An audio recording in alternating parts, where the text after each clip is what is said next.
Bonjour à tous, aujourd'hui je vous retrouve dans une petite vidéo pour vous parler de la nouvelle lune de ce mois de novembre. Alors la nouvelle lune, comme vous le savez, c'est le moment de se pencher sur le nouveau cycle lunaire qui va débuter. Et alors ici, ce qui est sympa de voir, c'est que le nouveau cycle commence aussi au 1er du mois de novembre. Donc on commence un cycle, on commence un mois et pas des moindres parce que évidemment après cette période d'Halloween, on arrive finalement au mois de novembre avec une nouvelle lune en Scorpion. Alors cette nouvelle lune en Scorpion, elle va venir travailler chez nous l'arcane de la mort, donc de la transformation. On nous dit d'aller plus loin. Alors on va voir les cartes qu'on a tirées. Il faut savoir que ce mois de novembre commencera par la nouvelle lune ici le 1er du 11, donc en Scorpion, et va un petit peu aller à son apogée le 15 du 11 avec une pleine lune qui sera en Taureau. Et ce qui va être sympa de voir, c'est quel axe finalement on va venir travailler entre ce moment où on débute quelque chose sur une transformation et où on vient récolter quelque chose sur vraiment allez, le signe du Taureau qui est un signe plus concret, plus matériel. Donc ce serait intéressant de voir dans cet axe ce qu'on veut transformer, mais qui se récoltera dans quelque chose de concret. Alors je vous ai préparé un tirage un petit peu différent de ceux des autres. Donc n'hésitez pas en commentaire à me dire si vous préférez cette version ou la version précédente en nouvelle lune. Évidemment, pour la pleine lune en Taureau, on fera quelque chose d'un petit peu plus étendu. Alors, on va aller voir justement plus loin pour notre nouvelle lune en Scorpion.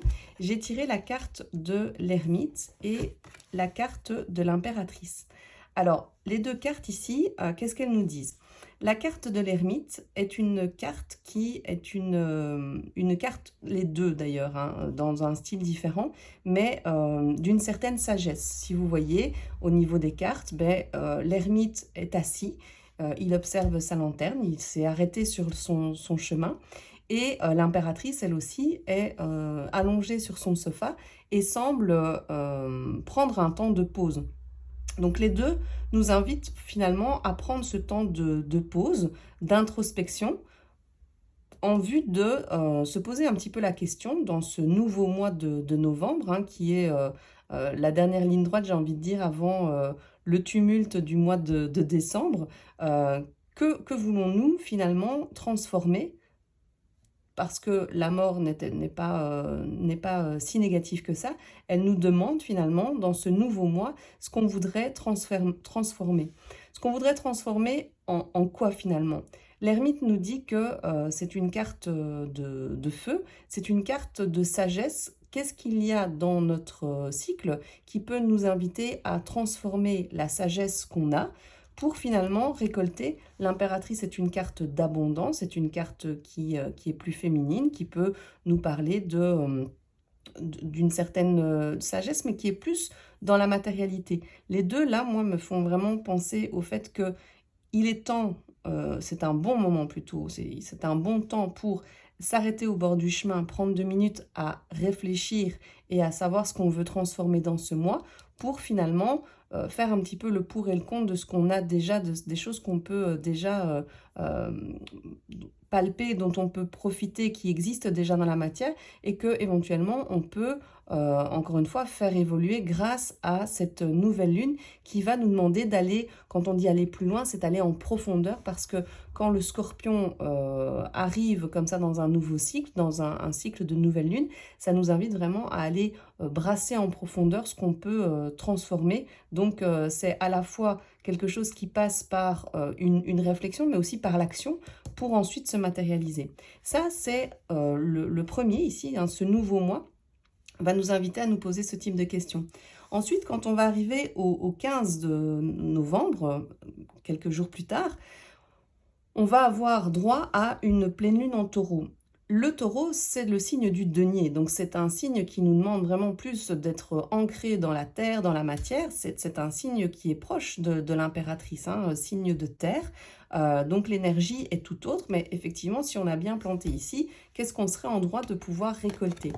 Eh bien là, c'est assez drôle parce que les cartes qui sont sorties sont justement la carte de la mort, donc l'arcane sans nom qui correspond à la lune en scorpion ici, et une carte qui est une carte bonus dans mon jeu de l'évolution créatrice, qui est la carte de l'enfant intérieur.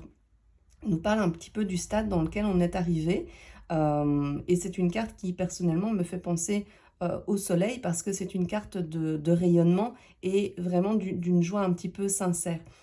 Ici, ben, clairement, la pleine lune, elle va venir brasser ces énergies de la transformation qu'on aura ou pas fait grandir et fait cheminer pendant ces 15 jours propices au niveau des énergies. Et l'enfant intérieur, justement, c'est à ça, finalement, qu'il faudrait pouvoir se reconnecter entre l'action et la réflexion. Finalement, je pense que ce qui nous ferait tous avancer, c'est qu'on se sente parfaitement aligné avec ce qui nous anime et ce qui nous rend parfaitement heureux, peu importe ce que c'est. Si ça peut être différent pour chacun de nous, mais ça se cache finalement très souvent dans les petites choses de la vie. L'enfant intérieur, c'est ce qui nous est vraiment rêvé. Alors évidemment, avec notre œil d'adulte, on ne perçoit pas les choses de la même manière, mais il faut réussir à se reconnecter à ces sensations qui nous faisaient vraiment du bien. Donc voilà pour cette énergie de nouvelle lune. Moi, je ne peux que vous inviter à penser justement à cet axe de Scorpion en Taureau. Qu'est-ce qu'il est bon de transformer dans votre vie et qu'est-ce que vous aimeriez voir se matérialiser? Il est peut-être bon de faire un point de départ et un point d'arrivée. Point de départ de ce que vous voulez transformer, point d'arrivée de la manière dont vous aimeriez que ça se matérialise au niveau d'une transformation matérielle et qui pourrait revenir réveiller en vous ces sensations de vraiment d'émerveillement, de joie, etc. Je me dis, bon voilà, qu'on approche des fêtes et il n'y a rien de plus triste, je trouve, que de regarder les fêtes de fin d'année avec un œil complètement hermétique à cette période qui se veut magique. Alors, magique pour plein de choses, mais se reconnecter à cette sensation d'émerveillement, ça peut passer par plein de petites choses, mais ça doit éveiller en vous peut-être oui, des souvenirs ou de la volonté de transformer les choses pour l'avenir en tout cas. Si ce tirage vous parle, bien je vous propose de tirer 3 cartes qui appartiennent à mon jeu de l'évolution créatrice pour essayer de matérialiser ça dans une œuvre artistique et plastique pour que vous puissiez garder finalement à l'esprit ce que ce tirage a évoqué, si ça vous dit d'aller un petit peu plus loin, de matérialiser ce qu'on a dit ici dans ce tirage par une création artistique. Alors, ce qui a été tiré, c'est 3 cartes, encore une fois, l'atelier des observateurs, les gestes lents et le mélange des couleurs. Alors, ça nous dit quoi? Ça nous dit que par rapport à ce tirage, ce qui vous est demandé, encore une fois, c'est de revenir, et ça c'est drôle parce que ça fait complètement référence à la pleine lune en Taureau. L'atelier des observateurs, c'est finalement représentatif de la suite des deniers. Les deniers, c'est le signe de terre, donc ça appartient bien au signe des taureaux. On vous demande dans l'atelier des observateurs, c'est de prendre un temps de pause et d'observer. D'observer quoi? Ce qui nous entoure finalement et ce qui nous fait du bien. Qu'est-ce qui vous fait du bien? Pour pouvoir faire cet exercice, donc on va être observateur. Qu'est-ce qui dans le tirage ici vous demande d'observer? Bien justement, qu'est-ce que vous voulez transformer dans ce mois de novembre? On vous demande de travailler un exercice créatif en mélangeant les couleurs et en vous appliquant à faire des gestes lents. Alors, les gestes lents et le mélange, c'est une bonne chose. Pourquoi? Parce que les gestes lents, comme pour l'ermite et l'impératrice, nous demandent de ralentir et de prendre un moment pour nous. Donc ça, c'est plutôt une bonne chose dans l'atelier des observateurs, la suite des deniers qui nous demandent de vraiment matérialiser, faire grandir, prendre le temps, etc. Et le mélange des couleurs, ben là, ça va nous parler plus de l'émotion, de la perception, etc. Donc, il serait judicieux peut-être que vous puissiez faire un mandala, par exemple, ou un travail qui vous demande de ralentir, comme si vous faisiez une activité comme faire un puzzle, par exemple, un tricot, un crochet, ou même une marche méditative, mais quelque chose qui vous demande de, dans l'action, prendre un rythme, mais un rythme qui soit lent, qui vous demande de vous concentrer pour avoir le temps d'observer à la fois ce que vous êtes en train de faire, mais observer aussi le temps qui ralentit et le bien-être que ça peut vous procurer.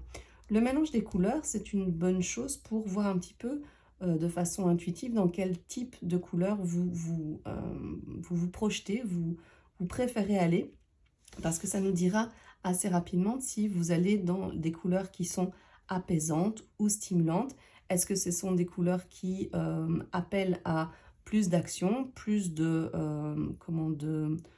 frein, en tout cas de temps de pause dans ce mois. Donc, moi, ce que je vous invite à faire, c'est de peut-être noter vos objectifs de ce mois de novembre, vos objectifs de transformation. Qu'est-ce que vous avez pensé, qu'est-ce que vous voulez récolter pour réussir finalement à concrétiser ces objectifs.